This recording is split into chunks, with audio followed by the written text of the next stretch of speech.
Yet another Toronto Police Service officer, a former officer, Ron Chhinzer, who's running, I think, for is going to be running in the next election for MP for the Conservative Party, rejects yet another TPS officer rejecting gun bans as a reasonable and rational approach to reducing firearm-related violence, as well as another one from that came from the Calgary Police Service as well. Anyway, I just want to show you these clips really briefly. Check it out. Let's take that billion, scrap that whole gun ban idea. Let's put it towards strengthening our border and technology. And let's put the other half towards strengthening communities and people themselves so they don't end up on this pathway. Sometimes people hear that and they say, oh, guns are bad. Listen, guns are used for hunting. They're used for sport shooting. Guns aren't necessarily bad. It's the people and the intention behind the gun that's bad. Yeah. But what's happening is the federal government wants to take $1 billion towards a strategy. They implement it, and this has no result in the intended outcomes to reduce violence involving firearms throughout the country. Right. We haven't seen any of that yet. 85% of crime guns are coming from the U.S. Let's take $500 million. Let's strengthen up our border through either more staffing or better technology to be able to catch these guns coming in. Right. Utilize joint force operations. Let's work with the United States to be able to prosecute these bad guys and girls that are bringing in guns in our country. And then let's take the other $500 million and let's put that towards root cause solutions to be able to mitigate the risks in social issues. But we know if we can comprehensively support all of those, we're less likely to have people get involved as either a criminal or become a victim of a crime. Yeah, we do see some. Ghost guns or personally manufactured firearms for sure. We actually have less personally manufactured firearms than we did last year at this time, but there is that capability out there and always a concern. Definitely we're seeing trafficked firearms coming up from the United States, whether it comes to the mail, internationally as well. So the majority of the crime guns we're seizing, though, are trafficked firearms this year that are coming across the border. Well, I find all this stuff very interesting, right? Because if you remember our deceptive little friend, Taleeb Noormohamed, and his message to me, right, when I was testifying to the House Committee, Public Safety Committee for Bill C-21. I mean, you guys remember this clip. I'm going to show it quick. It's short. Law enforcement are coming before this committee and saying that fewer guns in homes will mean fewer people die. So what else did they say?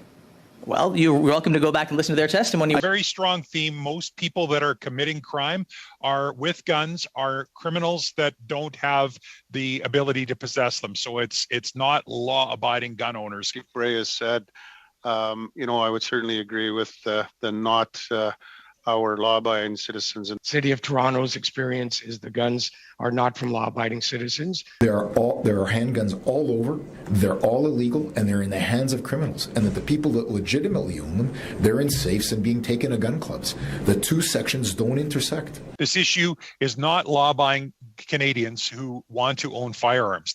So, unless we all want to disagree with law enforcement, unless we want to say that the cops who are trying to keep our streets safe are wrong.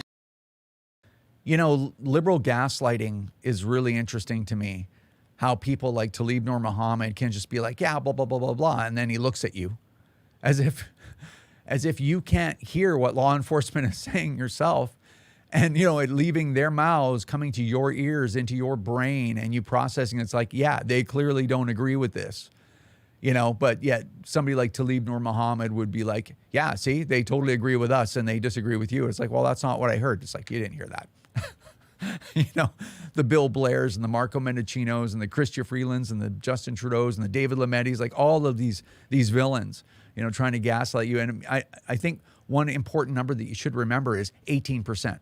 18% of the Canadian population voted for Liberals in the last election, which foisted this semi-demonic government upon all of Canadians, inflicted this government upon Canadians for a period of 4 years.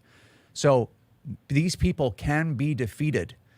So, all this talking that we're doing at the end of the day, when you have a chance to vote in the next election, do not miss that opportunity. I don't care if you're in a stronghold conservative riding and you're like, well, my vote doesn't count because conservatives win every year. Doesn't matter. We want to win every possible riding that we can, certainly the battleground ridings, and we want the popular vote to be a definitive and very clear mandate to a conservative government when one gets in. Okay, so don't let that lead fool you. You have to show up no matter what, and you have to bring your friends.